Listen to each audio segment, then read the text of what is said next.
네, 할렐루야. 오늘 하나님께서 저에게 주시는 오하이베의 말씀은 욥기 32장으로부터 34장까지의 말씀입니다. 욥기 32장으로부터 34장까지의 말씀을 잠시 묵상하도록 하겠습니다.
네, 오늘 하나님께서 저에게 주시는 말씀은 욥기 33장 29절로 30절까지의 말씀입니다.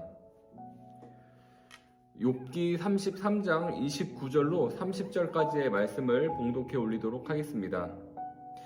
이 모두가 하나님이 하시는 일입니다. 하나님이 사람에게 2번, 3번 이렇게 되풀이 하시는 것은 사람의 생명을 무덤에서 다시 끌어내서 생명의 빛을 보게 하시려는 것입니다.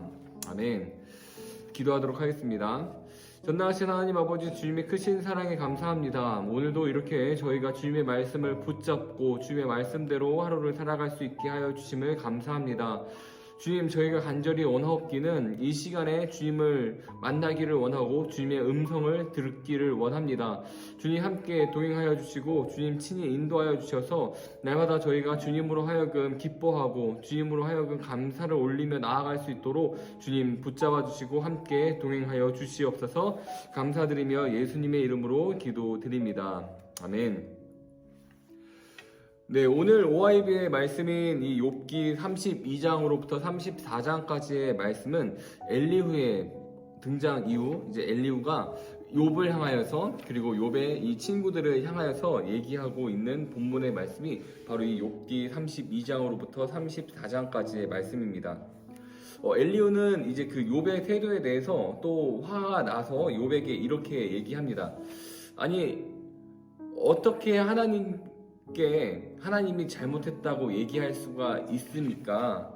지금 나의 마음이 새술이 가득 담긴 포도주 부대와 같이 나의 마음이 요동쳐서, 즉 어떠한 나의 이 울분을 해소하지 못하면 터질 것만 같아가지고 내가 나이가 어림에도 불구하고 어른들 앞에서 얘기를 할 것입니다 라고 이제 자신의 그 얘기를 시작하게 되죠. 그러면서 이 엘리후가 욥에게 하는 얘기는 하나님은 정의로우십니다. 왜 교만하게 하나님을 정의롭지 않다고 얘기하십니까? 라고 얘기하면서 욥의 그 친구들에게도 아니 지혜롭다고 얘기는 하지만 왜 욥의 그 대답에는 대답을 하지 못하십니까? 과연 그게 지혜로운 자의 태도가 맞습니까? 라고 반문을 하고 있습니다.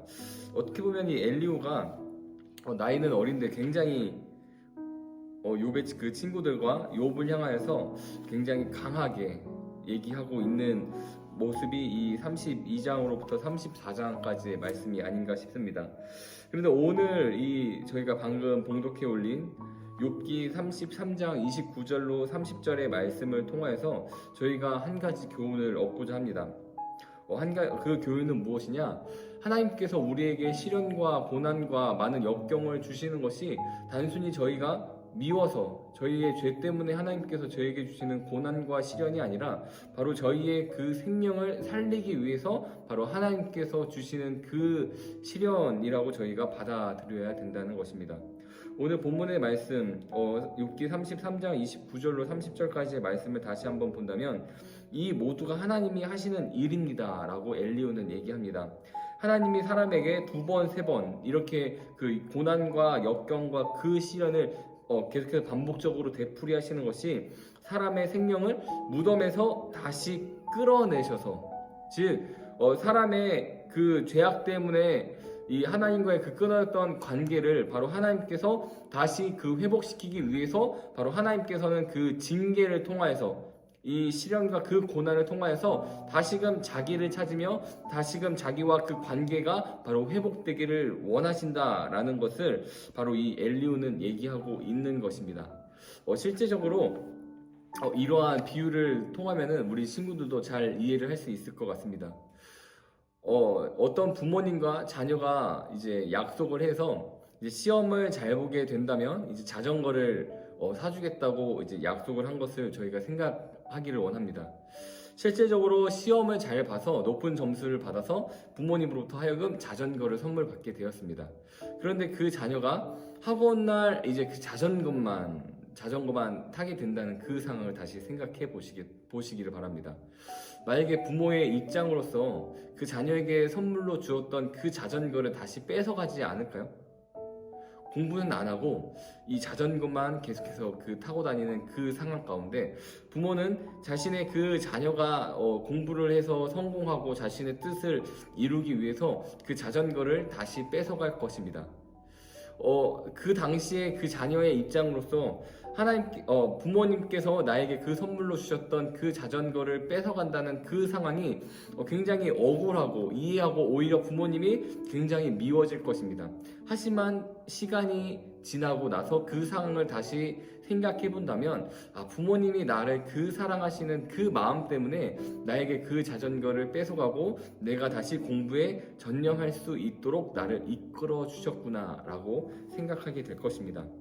오늘 이 욥기 33장 29절로 30절까지의 말씀을 통해서 나에게 오는 시련이 아무 의미 없는 시련이 아니라 내가 하나님과의 그 잘못 맺었던 그 관계 때문에 내가 점점 교만해지고 점점 타락해지고 하나님을 제대로 따르지 못했던 그 나의 모습 때문에 하나님께서 다시 나를 하나님과 함께 교통할 수 있도록 소통할 수 있도록 바로 나를 이끌어 주시려고 하시는구나 라는 믿음을 가지고 오늘 하루도 주님의 말씀을 붙잡고 이 한 주간도 주님의 말씀을 붙잡고 오직 주님만을 의지하며 살아갈 수 있는 우리 모든 고등부의 지체 여러분들이 되시기를 주님의 이름으로 간절히 소원합니다. 기도하도록 하겠습니다. 할렐루야. 전능하신 아버지 하나님, 주님의 크신 사랑에 감사합니다. 주님께서 주시는 이 징벌, 이 징계가 나를 미워해서 주시는 것이 아니라 내가 다시금 주님과 올바른 관계를 맺기 위해서 나에게 주시는 징벌, 징계로 받아들일 수 있게 하여 주시옵소서. 감사드리며 예수님의 이름으로 기도드립니다. 아멘. 네, 오늘의 질문의 시간입니다. 첫 번째입니다. 사람에게 슬기를 주시는 분은 누구이신가요? 두 번째입니다. 엘리후가 보았을 때 욥의 잘못은 무엇인가요? 오늘의 감사의 시간입니다. 오늘 하나님으로부터 받은 감사 세 가지를 적도록 하겠습니다. 이것으로 모든 OIB의 나눔의 시간을 마치도록 하겠습니다.